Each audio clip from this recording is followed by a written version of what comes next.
So in this video, I want to show you how we can dive into our preferences and kind of sort through the more important preferences that we need on our journey inside of Adobe Premiere Pro.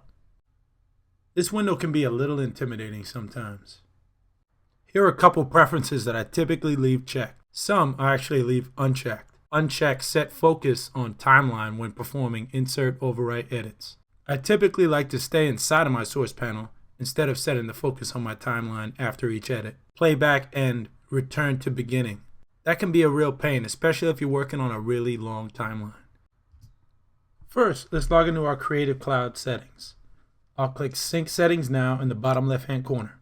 Then a dialog box comes up asking me to type in my login info. Once you do that, a little box will pop up asking you to close your project, but you can put a check in the box to reopen it. At this time, you'll also be prompted to save your project. After you've saved, you'll notice that your interface is completely changed to however you configured it, depending on your preferences. Mine happens to be a little bit darker. Now let's look at our settings.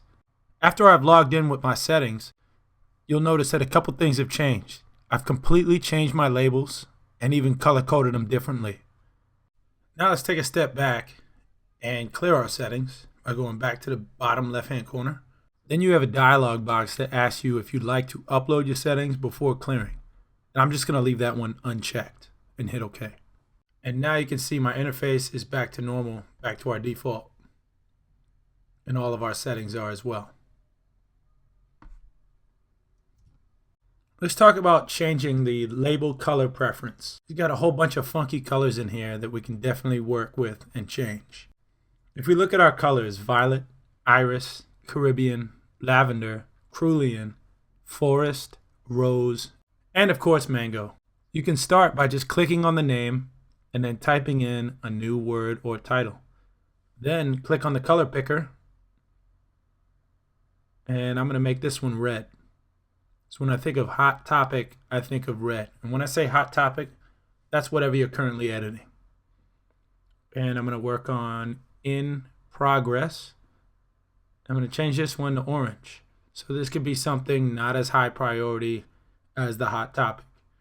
Change Caribbean to Graphics. And I will make that one a nice purplish color. That works. I've done the first three for you. So feel free to change these. Remember, these are preferences. So if you don't want to change them and you do want to stick to the pastel colors, feel free to keep the funky colors as is. Let's say I just wanted to make this timeline a hot topic because it's the current timeline I'm working in. So I will highlight the word hot topic, click it, and you'll notice that the label color has changed to red. So again, it's a full circle from the preference to the organization inside of your project panel. And you can do that as easy as right-clicking. Let's take a look at timeline playback auto-scrolling. The first preference would be no scroll. So when I hit play, you can see that my current time indicator runs away from me. So now let me try page scroll. This preference will move the current time indicator page by page as it nears the end of your screen. Now let's try the smooth scroll. You'll notice that as soon as your current time indicator hits the middle of your timeline, the interface will start to redraw itself. This can also cause performance issues. With your bin preferences, you have three options. Open in a new window, that'll be a floating panel. Open in place, that'll be inside of your project panel. Or open a new tab in your project panel. In this preference, you can change your double click or your modifier keys. Within the memory tab of your preferences, you can allocate your RAM for Adobe After Effects, Adobe Premiere, Adobe Prelude, Adobe Media Encoder, and Adobe Photoshop, based on the current RAM installed in your system. You can also optimize your rendering for performance or for memory. Remember, a video editing program typically hogs a lot of your system's resources, so it's ideal to optimize your rendering for performance. So I want to tell you a little bit about cleaning house. Media cache files are important, but they also can choke up your pipeline. Setting where your media cache files live is important. You can save them close to your originals, or you can set a new default location for your media cache. It's also important to once in a while clean your media cache database by just clicking the Clean button. As you can see, Adobe Premiere Pro has a lot of preferences. But if you check the right boxes, you'll find yourself working a lot easier.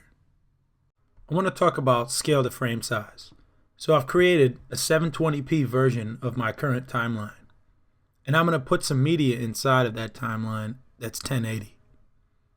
Once I put the 1080p media into my 720p timeline, I'll notice a clip mismatch warning pops up. And it asks me, do I wish to change my sequence settings to match my clip? Or would I like to keep the same settings at 720p and basically crop my image? So for this, I'm going to choose Keep Existing Settings. First thing you'll notice is that the image is cropped because you're putting a 1080p frame inside of a 720p window. There's a quick and easy fix for this. Just right-click on your image and choose Scale to Frame Size. This will dynamically size your image to match your sequence. In case you want to save yourself some time and you find yourself editing 1080p footage into a 720p timeline or working with oversized JPEG files, you can just put a check next to the default scale to frame size box inside of your preferences.